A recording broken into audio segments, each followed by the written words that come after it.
Ellie stepped onto the frozen platform of Coldwater with a worn satchel, a borrowed coat, and a letter pressed tight in her glove. Words that had kept her warm on the long, lonely journey west. If you still believe in second chances, I'll be waiting. But no one was waiting. Not for her. The man who should have been her future looked at her like a stranger and said he never wrote the letter. In that moment, everything should have ended. And yet it began with a child's hand in hers, and a whisper that cracked her heart wide open. Can you be my mommy? Coldwater, Wyoming. January 1879. The snow had fallen all night, soft and unrelenting. It blanketed the platform in silence, muffling even the breath of the wind. Ellie Winslow stood still as the last of the passengers scattered her boots, sinking slightly into the untouched powder. One gloved hand gripped the fraying strap of her carpetbag. The other held a creased envelope, its ink slightly blurred from the heat of her palm. The train hissed behind her, like something wounded and reluctant to leave. It didn't look back. Ellie didn't either. If you still believe in second chances, I'll be waiting. That line, just that one, had carried her through cold dinners, sleepless nights, and the sound of her aunt's scorn clawing at her bones. She had read the letter so many times it had become muscle memory, not meaning. Still, she'd held on. Because what else do you hold on to when the only family left sees you as burden and waste? She lifted her eyes toward the town Coldwater. Not much more than a smudge of wooden buildings wrapped in frost.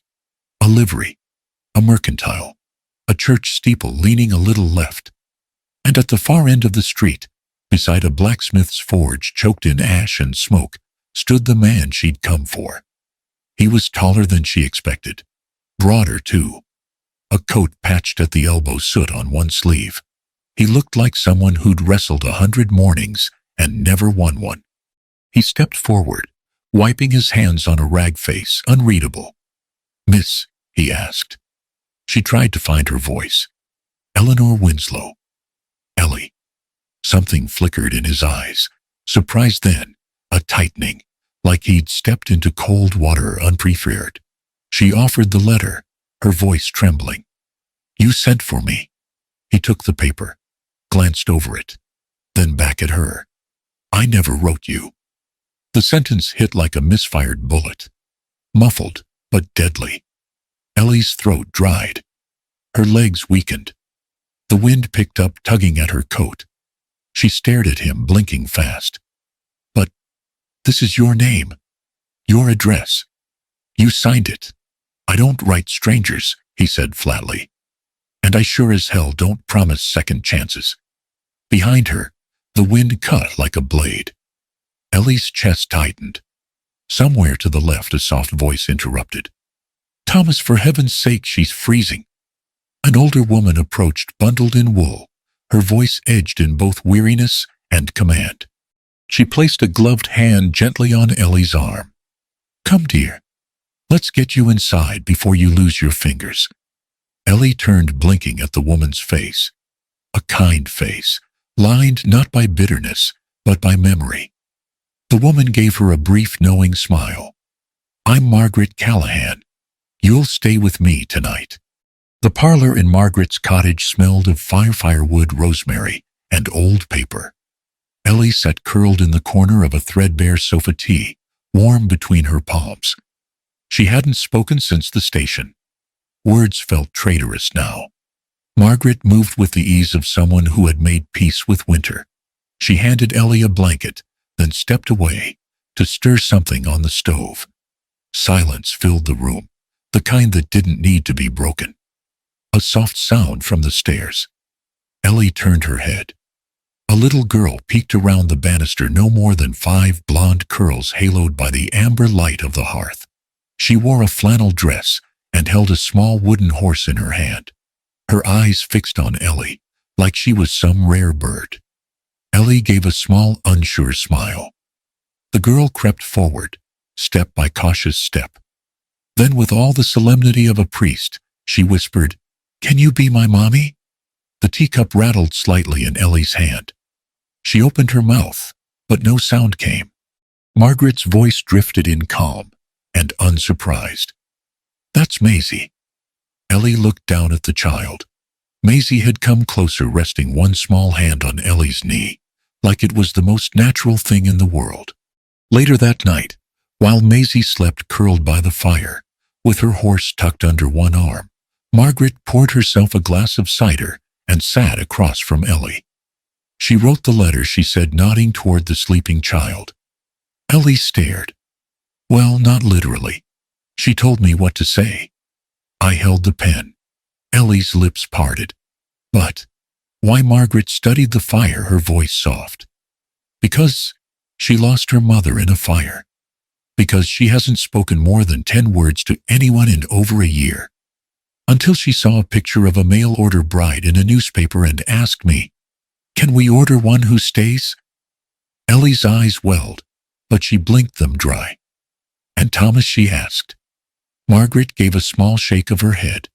"He'd rather lose both hands than ask for help. He's still drowning in guilt that doesn't belong to him." She reached over, placed her hand over Ellie's. "You don't owe us anything, dear. But if you stay, maybe you'll find something worth holding on to." Thomas didn't say a word when Ellie knocked on the barn loft door the next morning. He simply pointed at the stairs, jaw tight. "You can stay here, it's dry." "That's all I can offer." Ellie nodded, stepping inside the loft. The wood creaked beneath her. The hay smelled of warmth and years gone by. She set down her carpetbag and turned back toward the door. Thomas was gone. And she, for reasons she couldn't explain yet, didn't feel as alone as before.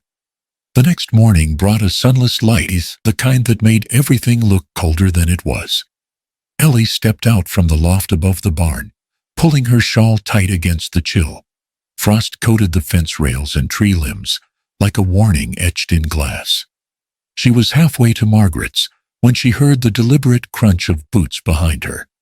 "Miss Winslow." The voice was clipped, official, measured like a mine who measured others for a living. She turned to find a man in a long coat badge, glinting on his chest like something sharpened. His hat sat low, shadowing a face carved by the wind and too many easy judgments. "Sheriff Briggs," he said, tipping the brim. "We didn't expect company in Coldwater this week." Ellie nodded politely. "I didn't expect much either." Briggs offered a humorless chuckle. "That's fair. Still, you've landed near a man not much loved around here." Ellie stiffened. Thomas Briggs took a slow step forward, eyes narrowing. "That blacksmith's a quiet one. Keeps to himself. But trouble follows him like a stray dog. You might do well to keep your distance." She searched his face looking for concern, but found only calculation. "I don't frighten easy, Sheriff," she said. Briggs smiled, not warmly. "Just don't say no one warned you." Later that day at the general store, Ellie felt the eyes. They came from behind shelves, from hushed voices at the counter. Women paused mid-measure with bolts of cloth. Children pulled closer to their mothers. It wasn't outright cruelty, just that tight-lipped wariness, like she'd stepped off the train carrying a ghost they'd long tried to forget.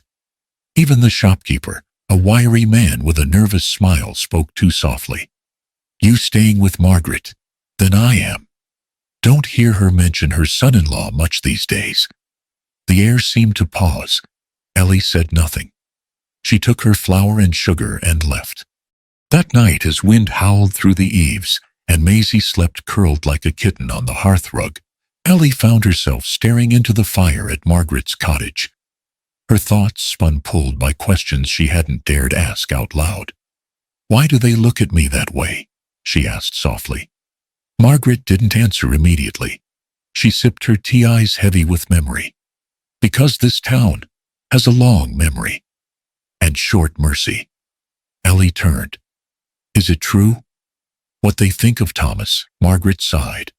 "They think he burned his wife alive in that house. But they didn't see how he ran back in twice through the flames. They didn't feel the snow melt under his knees when he screamed her name." Ellie's breath caught.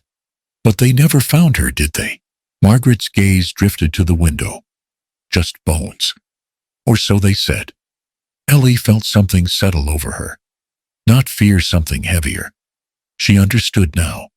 She hadn't stepped into a home.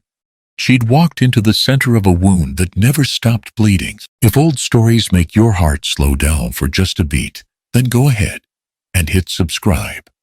Every subscription is a companion on the trail, a quiet reminder that honest things still deserve to be heard. The days in Coldwater passed like breath on glass, brief, cold, and easy to miss.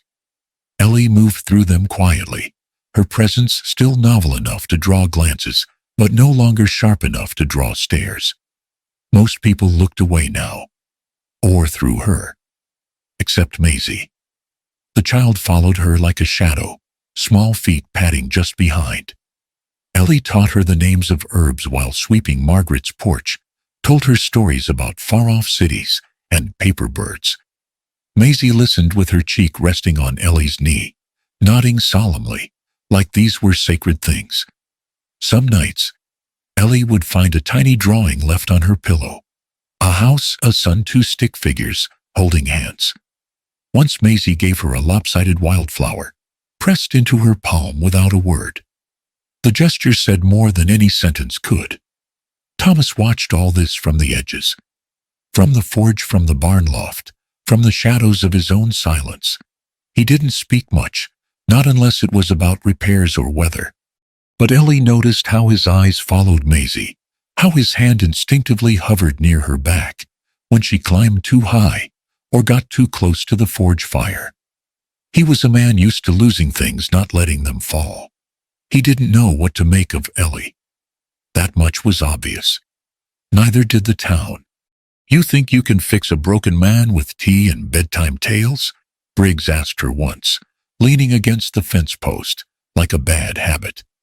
Ellie didn't flinch. "I'm not here to fix anyone." Briggs scoffed.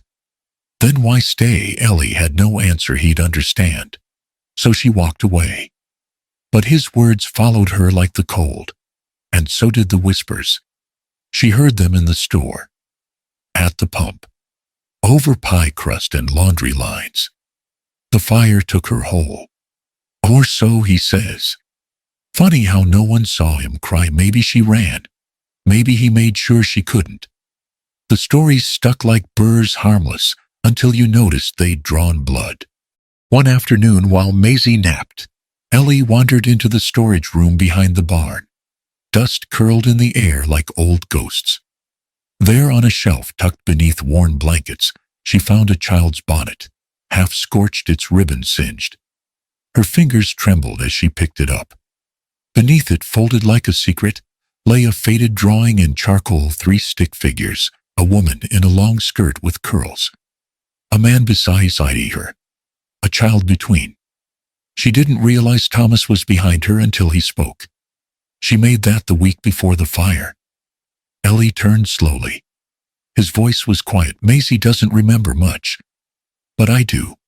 He looked older in the light, tired in a way, deeper than sleep. I loved her, he said. He didn't say the name. He didn't need to. The silence after was thick enough to fill the room. Ellie didn't speak. She just set the bonnet down gently like it was something still alive. Ellie had come to the barn looking for rope, but what she found instead was silence breathing against the rafters. The kind of silence that held its breath. She climbed the ladder into the loft, her skirts catching on the splintered wood. It was colder up there, the wind slipping through cracks like whispers. Her eyes adjusted slowly. That's when she saw it. A child's shoe. Small, burnt. The leather curled, blackened along the sole. Tucked high above, wedged between beam and shadow, hidden. Forgotten or meant to be. Ellie reached for it, cradled it in her palm. Her heart thudded once, then again. It wasn't just the fire that unsettled her. It was the way the shoe was placed deliberately, as if someone meant for it to be found only by someone who knew how to look. Margaret was chopping onions when Ellie returned to the cottage, her cheeks ruddy from the hearth. I found this, Ellie said, setting the shoe gently on the table. Margaret stilled. Her knife paused mid-cut. She didn't look up. I thought he burned the rest, the old woman said after a long moment. So it's hers? Ellie asked. Margaret nodded once. I kept one thing, she whispered. Maybe out of species, or grief, or hope, I'm not sure anymore. Ellie sat watching her carefully. Why would it be hidden? Margaret finally looked up. Her eyes didn't water from the onions. Because someone didn't want the truth dug out with the ashes. And I've long suspected that fire was no accident. Ellie's breath caught. Margaret pressed a hand to her chest, fingers curling slightly. Thomas made enemies dear. Not because he was cruel, but because he didn't bend. He knew things about the wrong men in this town, and I believe one of them tried to break him, the only way if they could. A name hovered between them. They didn't speak it, but both were thinking it. Briggs. The storm came that night, sudden and furious. Snow slapped the windows like angry hands. Wind howled down the chimney. The cottage creaked under its weight. Ellie found Thomas on the porch, shoulders hunched, coat soaked through. He didn't turn when she stepped beside him. You'll freeze, she said. Maybe, he murmured.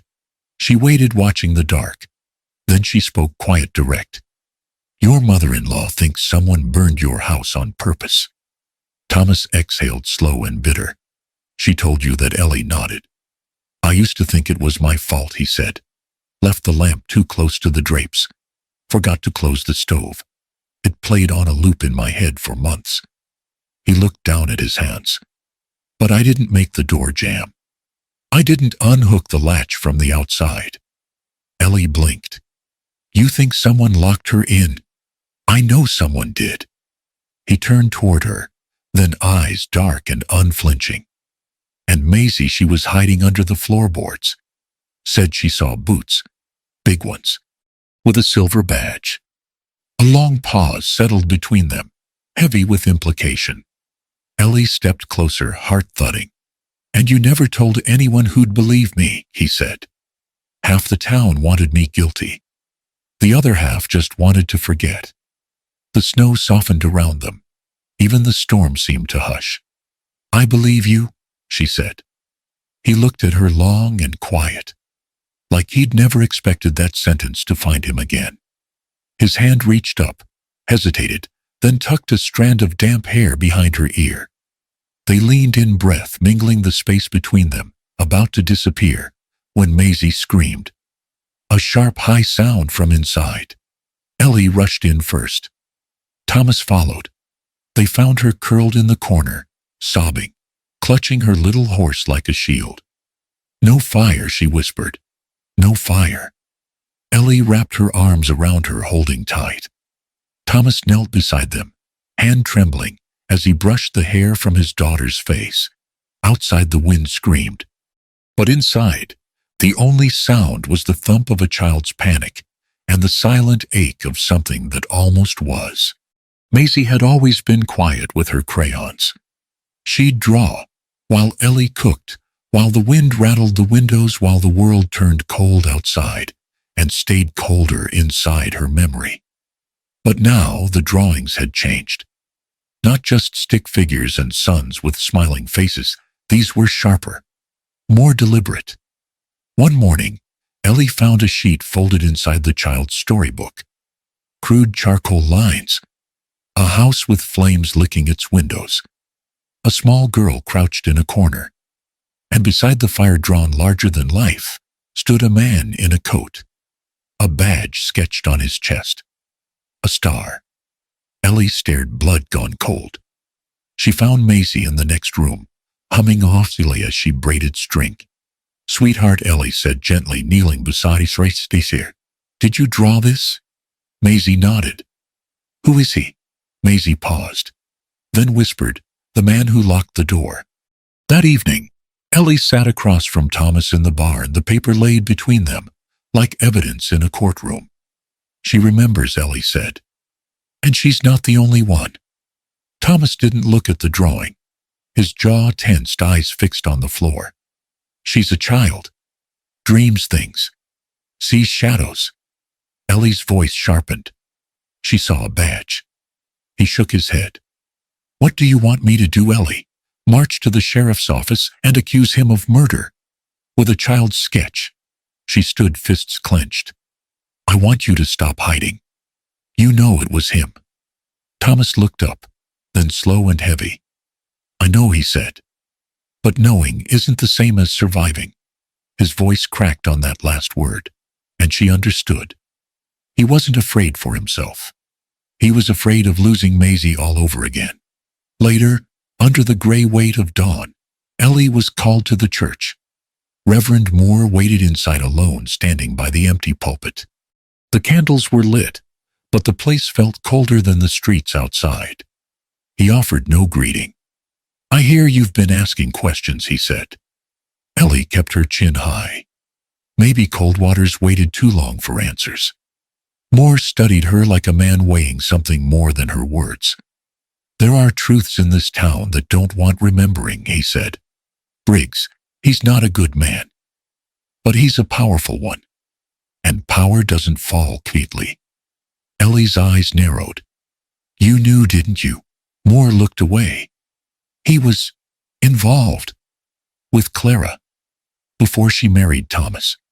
She ended it, but he never forgave her. The name hit like a broken bell. Ellie's heart thudded. Are you saying Briggs?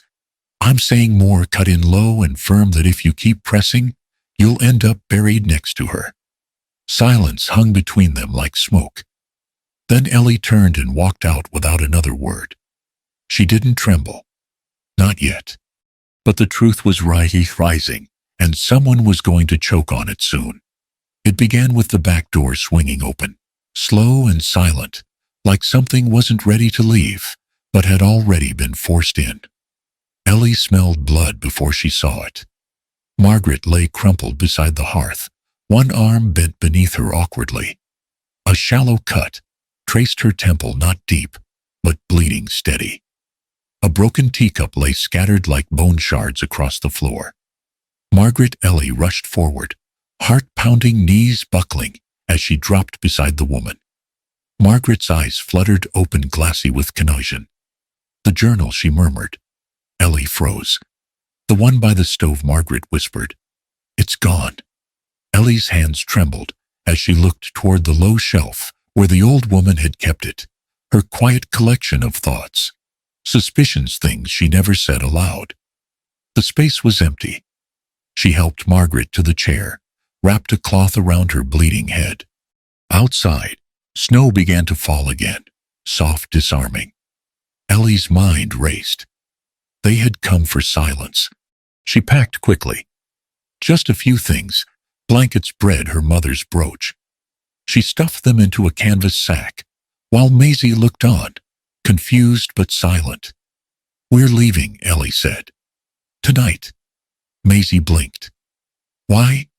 Because this place isn't safe anymore. The child's lip trembled, but she nodded. Then Ellie turned her back for just a moment to fetch matches to blow out the lanterns. When she turned again, Maisie was gone. The wind outside howled like it was warning them too late. Thomas met Ellie at the porch, boots, already laced, rifle slung over his shoulder. Her voice was breathless. She ran. I don't know where. His face paled. Not again. They searched. Across icy fields, through the dark skeletons of trees, calling her name until it frayed in the air.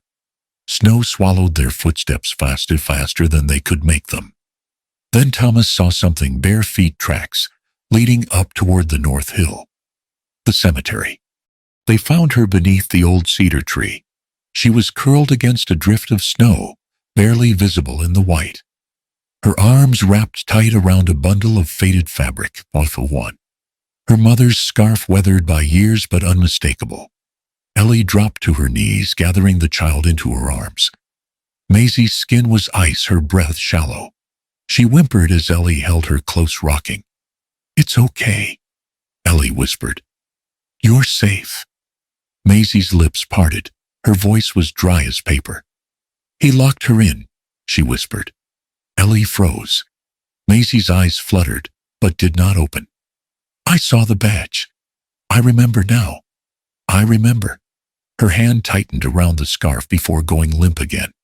Ellie turned to Thomas, who had fallen to his knees beside them.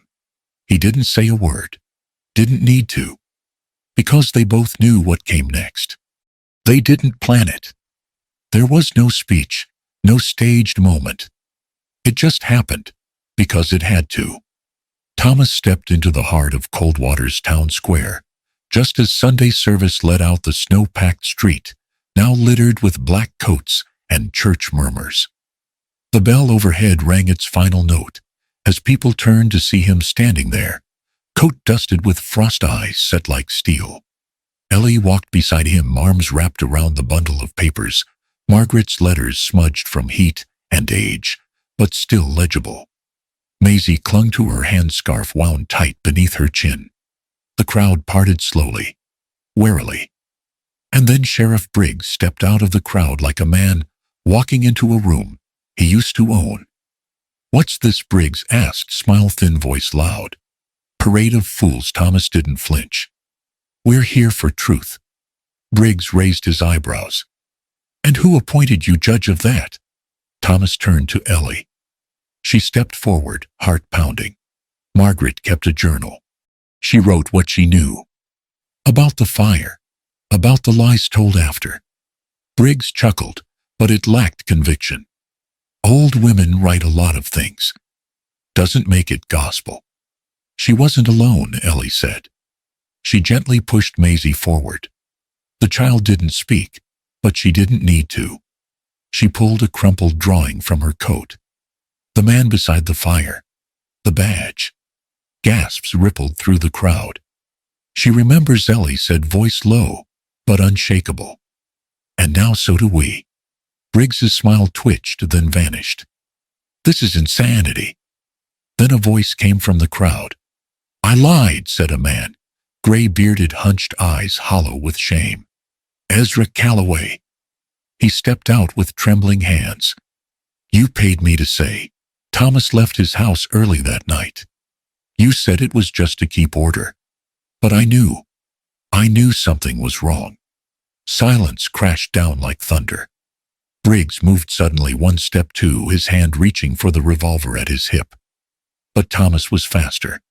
He grabbed the sheriff's wrist, slammed it down to the snow. They wrestled, boots scraping, breath fogging like smoke from a gun barrel. For a moment it looked even, but Briggs slipped, elbow crashing to ice. And when he reached again, Ellie was there first. She stepped between them, eyes like stone. No more. Briggs was disarmed, surrounded, shackled not by irons, but by stares that no longer looked away. The trial was short. The truth didn't need rehearsing. It only needed air. Thomas was cleared. Publicly. Fully. But vindication didn't feel like joy. It felt like ashes in a room once filled with laughter. Ellie packed her bag 2 days later, folded her few things, brushed dust from her travel cloak. Thomas stood in the doorway, arms crossed. "You don't have to leave," he said quietly. "I wasn't asked to stay," she replied. Neither of them smiled. At the edge of the barn, Maisie stood holding the scarf again. Her voice barely carried. "Can you still be my mommy?" Ellie's hands froze on the bag strap. She knelt. "Do you still want me?" Maisie nodded fiercely, tears clinging to her lashes. Thomas stepped closer. "No pretense now." "I want you too," he said. "Not because you saved us. Not because of the letters. Because this place, this life means something with you in it." Ellie closed her eyes, breathed in, slow, and then nodded once. "I'll stay." Spring didn't come to Coldwater, so much as it eased in, soft and unsure, like a stranger testing the porch steps before knocking. But it came all the same. The forge glowed again. Thomas's hammer rang out through the morning mist, shaping iron with purpose. The rhythm returned to his hands, not from survival, but from steadiness. From a life no longer lived in half-light. Ellie found her place too. The schoolhouse was no more than a corner of the church with borrowed benches and blackened chalk. But the children came, wide-eyed, ink-stained, laughing in bursts. She taught them letters, but more than that, she taught them how words could build bridges instead of walls.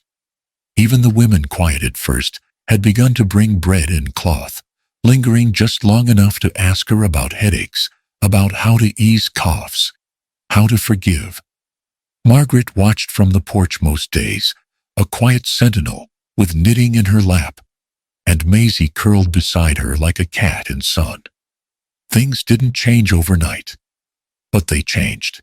One Sunday, they went up the hill. The three of them, Thomas, Ellie, and Maisie, carrying a basket of bread, apples, and lemonade that had grown warm by midday. The grass brushed their calves, tall and golden. Overhead, the sky stretched wide and forgiving. They sat beneath the cedar tree, the same one Thomas once thought he'd bury every good thing beneath. Maisie chased butterflies, her laughter light-free, in a way it had never been before. Ellie sat with her knees drawn up, watching the world without urgency. Thomas's hand found hers, calloused and sure. They didn't speak. They didn't need to. A wagon passed below on the trail, tourists or traders, slowing at the sight of the family on the hill. Maisie turned, waved both arms, grinning so hard her freckles seemed to glow. "That's my mama and papa," she called out. The words echoed through the valley, like a promise. Ellie looked at Thomas. He smiled, small and true. She turned toward the wind, toward the field, the hills, the sky. And then she smiled too. Not the smile of a woman who'd been saved, but of someone who had chosen finally to stay. Love isn't always something we're given. Sometimes it's something we fight for quietly, fiercely, and with the kind of courage that doesn't show up in grand gestures, but in small acts of staying. Ellie didn't arrive in Coldwater with hope. She arrived with nothing but a worn letter, and the last of her belief in second chances.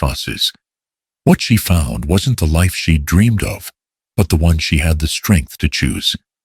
Because love, real love, is a decision. And family, it's not just blood.